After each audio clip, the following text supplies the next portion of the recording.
Il se trouvait dans la caverne. Imaginez 400 hommes affamés dans une caverne cernée par l'armée ennemie.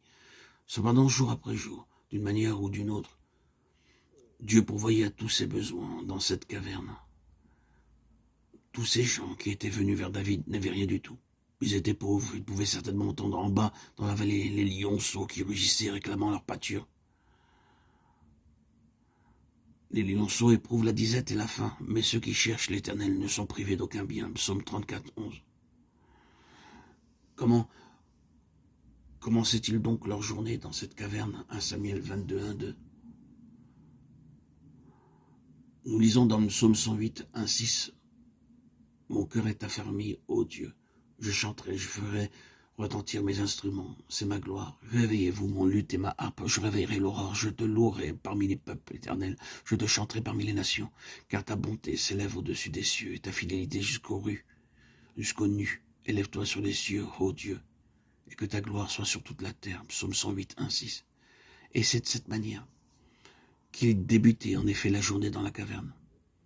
Il n'avait pas de nourriture, il n'avait rien du tout, pas de magasin, pas de supermarché. Mais par la foi, ils entraient dans la journée avec des louanges. Chaque matin, au lieu de murmurer, de se plaindre, ils se mettaient à jouer des instruments de musique. Et d'une manière immédiate, Dieu pourvoyait leurs besoins, peut-être par des anges. Tandis qu'ils chantaient, leur foi se fortifiait, car ils devaient se confier en Dieu pour tous leurs besoins. À ce moment, David apprit à rechercher la volonté de Dieu en toutes choses, en utilisant l'éphod avec l'aide du sacrificateur qui était avec lui. 1 Samuel 23, 1, 12.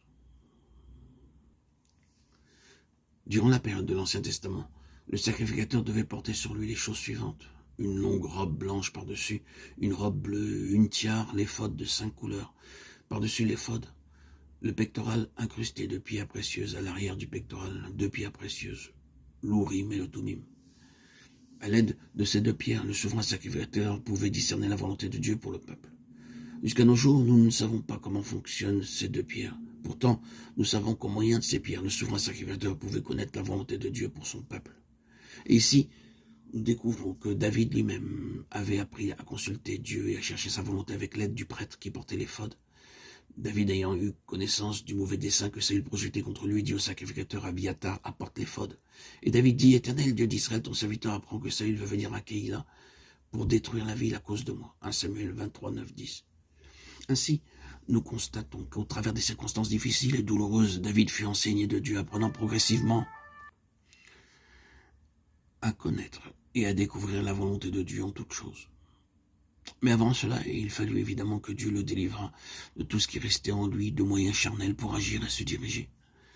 Désormais, il dépend entièrement de la volonté de Dieu. Ce n'est qu'alors que Dieu lui confie cet écrit sur lequel figure le plan détaillé de la construction du temple.